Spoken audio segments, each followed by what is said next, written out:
വ്യക്തമായി പറയുന്നു, റസൂലുള്ളാഹി സ്വല്ലല്ലാഹു അലൈഹി വസല്ലമയുടെ മുടി സഹാബത്ത് സൂക്ഷിച്ച ഘട്ടങ്ങൾ എന്താണ് എന്ന് കൃത്യമായി പഠിക്കേണ്ടതുണ്ട്. ഇപ്പൊ റസൂലുള്ളാഹിന്റെ മുടി ഏതുപോലെ നമുക്ക് വളരെ പ്രിയപ്പെട്ട നമ്മുടെ ബാപ്പ മരിക്കുമ്പോ ബാപ്പ സ്ഥിരമായിട്ട് ഉപയോഗിച്ച പേന ബാപ്പയുടെ ഓർമ്മക്കായി എടുത്തു വെക്കൂ. സ്നേഹമുള്ള മക്കള് അല്ലേ, നിങ്ങളൊന്ന് ആലോചിച്ച് നോക്കൂ.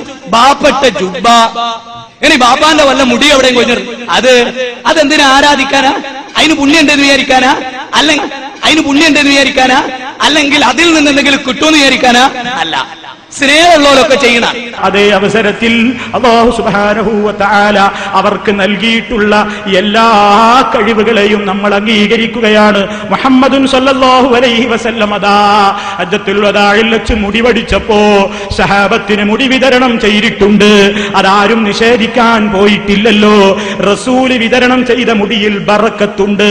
അല്ലാഹു ഒരു വസ്തുവിൽ ബറക്കത്ത് നിശ്ചയിച്ചാൽ അതിൽ ബറക്കത്തില്ലെന്ന് പറയാൻ ആർക്കാ അധികാരമുള്ളത്? ചെങ്ങായി, അതിന് പുണ്യം ഉണ്ടെന്ന് വിചാരിക്കാനാ? അല്ലെങ്കിൽ അതിൽ നിന്ന് എന്തെങ്കിലും കിട്ടുമെന്ന് വിചാരിക്കാനാ? അല്ല. റസൂൽ സല്ലല്ലാഹു അലൈഹി വസല്ലം മുടി വിതരണം ചെയ്തിട്ടുണ്ടെങ്കിൽ അത് അല്ലാഹു അതിൽ ബറക്കത്ത് നിശ്ചയിച്ചിട്ടുള്ളതാണെങ്കിൽ അതിൽ ബറക്കത്തുണ്ട്. അവിടുത്തെ വിയർപ്പെടുത്ത് ഉപയോഗിച്ചിട്ടുണ്ട്, അവിടുന്ന് ധരിച്ച വസ്ത്രം എടുത്തുപയോഗിച്ചിട്ടുണ്ട്, അവിടുന്ന് ഉതുവെടുക്കുന്ന വെള്ളത്തിന് വേണ്ടി സഹാബിമാര് തിരക്ക് കൂട്ടിയിട്ടുണ്ട്. അതിലൊന്നും ഇവിടെ ആരും നിഷേധം പറഞ്ഞിട്ടില്ല. തെറ്റിദ്ധരിപ്പിക്കുന്നല്ലോ പലരും. അതുകൊണ്ട് എവിടെ നിന്ന് ബർക്കത്ത് ലഭിക്കുമെന്ന് പ്രതീക്ഷിക്കുന്നുവോ അതിലാഹാൻ.